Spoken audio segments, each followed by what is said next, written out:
Hello and welcome to Viewpoint. There's a standoff that can potentially hamper the battle against corruption in Ukraine. It involves the General Prosecutor Victor Shokin, who has been criticized for shielding the country's corrupt judicial system, and our guest today, Vitaliy Kasko.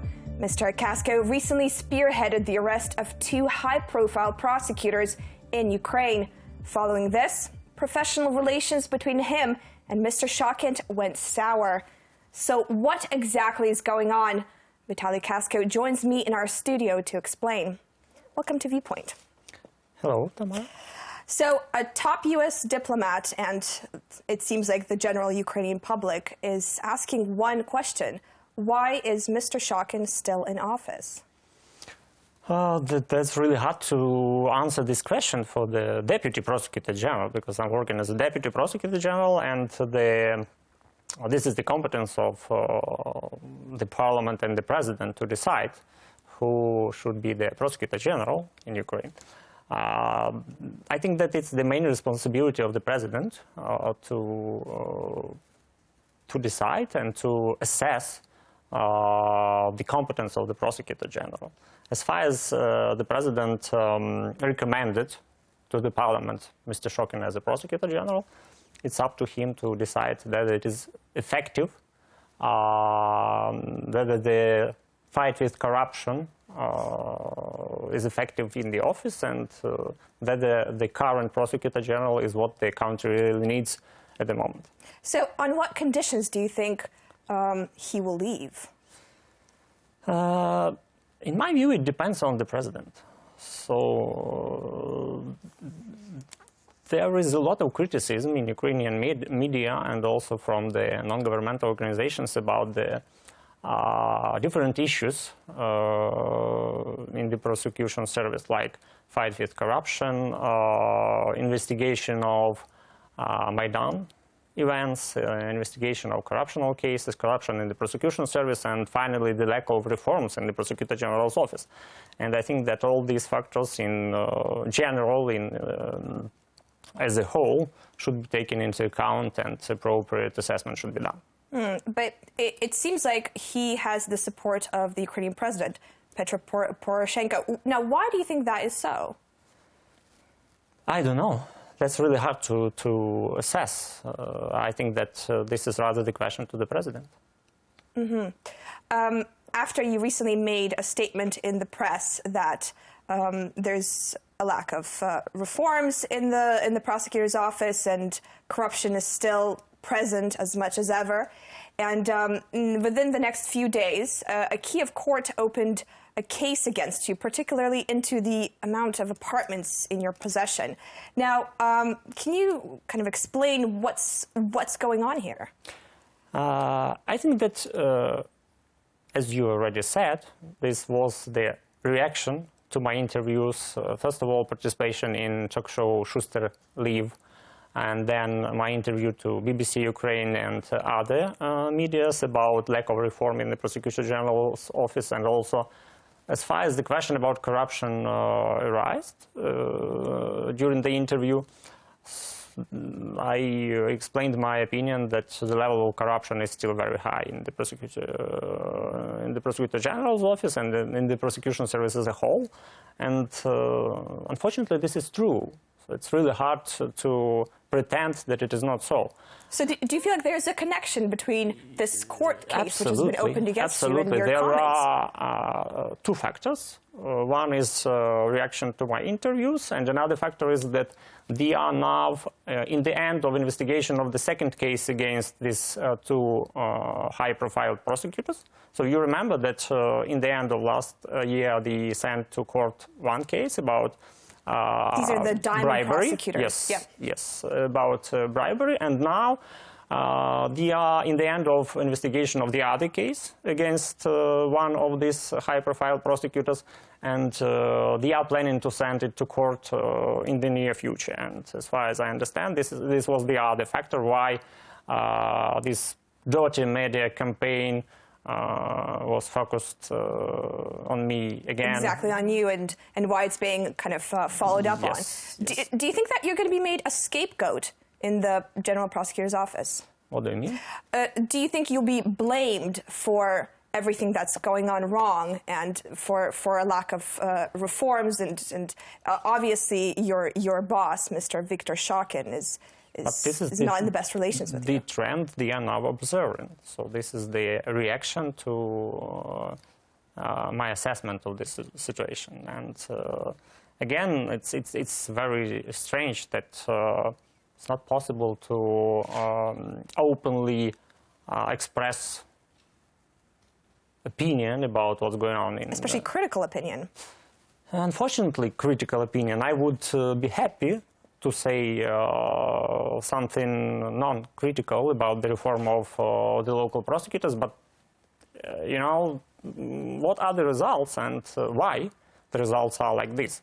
So I would be happy to support the reforms in the Prosecutor General's office. I was always supporting these reforms. I know the way how it may be done, but unfortunately they cannot observe the real determination of the Prosecutor General's office to be reformed, in fact. But this is what our society is expecting from, not only from the prosecutor's office, but from the authorities as a whole. Yes, they want to see progress and they want to see these reforms being undertaken. Now, you've been quite outspoken, and I just want to quote some of the things that you've said. They're quite strong points. You said that prosecutors are continuing to take a, quote, surprising amount of money in the form of bribes, and they're living like it's their last day on earth. Now, it appears from that statement that you personally don't tend to take much responsibility for the corruption going on in the General Prosecutor's office. Now, do you plan to take on some of that, or? You know that I'm responsible not only for international cooperation, but also for the work of General Inspection, in part. And the main task of General Inspection of our office is to investigate criminal proceedings against prosecutors. So internal investigation? Criminal investigations. And now most of these cases are the competence of NABU, but they are still investigating previous criminal proceedings and also criminal proceedings against low-level prosecutors, like local prosecutors or staff of the regional prosecutors. And this is, again, the result of the observations, because they are tracing, they are using criminal procedural means to follow suspects from prosecution services, and this is the result of this observation. The corruption did not didn't disappear from the office. It looks like prosecutors from these offices, they are still living like last day on earth and trying to earn money, thinking about possible changes in the prosecution service. A lot of them are still thinking about bribes, not about fight with corruption and criminality. The Ukrainian public is quite skeptical about how long it will take to actually get rid of this level of corruption. Now, what's your take on this? Realistically, how long will this take? This is because it's not enough to do something specific to fight, to combat corruption finally. They need a complex of means to do to fight effectively with corruption. It's not enough to raise salaries for prosecutors. It's not enough only to catch prosecutors on the act. They need to have a lot of things done together at one time to have the real effect. Salaries, checks, criminal means, preventive means, everything should be done all together. Also, we should do the same in the judiciary, in the court system, in police, in other investigative bodies, and only this complex approach would have the result, in my view. Mm-hmm. I understand that your job also involves in asset recovery, and this is especially concerns the recovery of assets that belong to former Ukrainian President Viktor Yanukovych and his associates. Now, recently, the Ukrainian Prime Minister Arseniy Yatsenyuk said that he expects the General Prosecutor to recover 1.5 or more than 1.5 billion US dollars in these assets, which belong to Yanukovych. Now, how realistic is that? Will that actually get done, and how do you plan to achieve this? It's a long story conversation. My task is to support the efforts of investigative bodies aimed at asset recovery.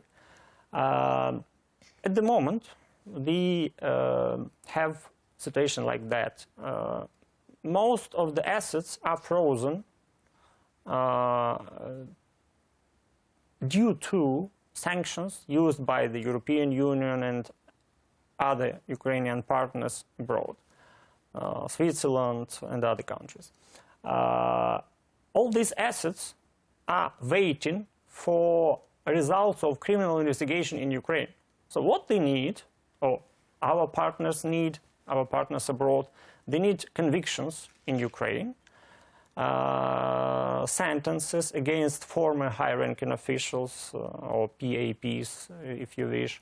And in these convictions, it should be indicated that some money arrested abroad are taken illegally as a result of the crime, and the process of crime should be explained in this conviction. So, first of all, it should be explained in the accusation presented by the prosecutor, and as a result, it should be proven by court conviction. This conviction, after that, should be sent to other countries. The coasts are arrested, and after that, governments of two countries are conducting negotiations about asset sharing and asset recovery. And Mr. Yatsenyuk should know about this. So because Mr. Yatsenyuk is the head of the government, and he is one of the players in this game. So he is the final negotiator. He should be the final negotiator after these convictions. That is why I think that it's not realistic to evade any serious amounts of money this year, because I did not see no criminal proceedings against former high-ranking officials sent to court. Just to interrupt you there, some Western officials have said that if no court cases will be brought against these people, sanctions will be essentially lifted. There is a big risk of this because these sanctions, they are prolonged several times. Now they are working for 2 years almost, and it's still realistic that it's still a big risk that some of these sanctions or most of these sanctions may be lifted. Do you see yourself taking on the role of the General Prosecutor? It's a very complicated issue. To give an answer to this question, I need to understand there is a political will in Ukraine to make a reform, and especially in the prosecution service. I know how to do it, but at the moment I'm not sure about this political will. Hopefully some changes will happen within the General Prosecutor's office. Let's see. Okay, well, thank you so much for coming into our studio today. Thank you. This has been Mr. Vitaliy Kasko. He is the Deputy General Prosecutor of Ukraine. He has joined me in the studio today. You've been watching Viewpoint on Ukraine Today.